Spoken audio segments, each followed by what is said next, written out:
संध्याकाळी 6 वाजले, काटा आलाय माझ्या अंगावर. संध्याकाळी 6 वाजले, वडील आले, सोफ्यावर बसले. माझी एंट्री झाली. एंट्री झाल्याबरोबर मी स्टेजवर आलो. कॅमेरा माझ्यावर झूम झाला. क्लोजअप मध्ये कॅमेरा आला. माझ्या छातीवर असं नाव आलं. माझ्या बापाला वाचता येत नाही, माझ्या आईला वाचता येत नाही. माझा बाप माझ्या आईकडे बघून म्हणतोय, ए पोराचं नाव टीव्हीवर आलं. आणि माझी आई म्हणते, गप्पा, मला दिसना का? वाचता तर दोघाला येत नाही, दोघालाही वाचता येत नाही. आनंद टिपला.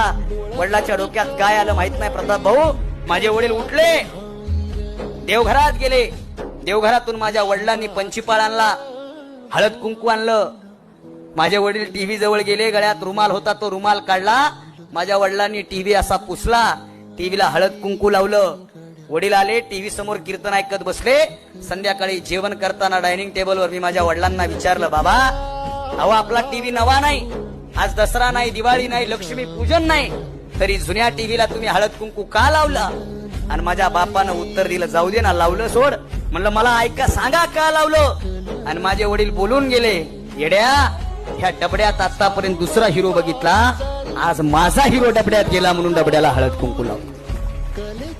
त्या दिवशी मी माझ्या डायरीत एक वाक्य लिहून ठेवलंय. काय वाक्य आहे? की माझ्या बापासाठी जर मी हिरो असेल ना, तर मी मरेपर्यंत माझ्या आयुष्याचा हिरो माझा बाप असला पाहिजे.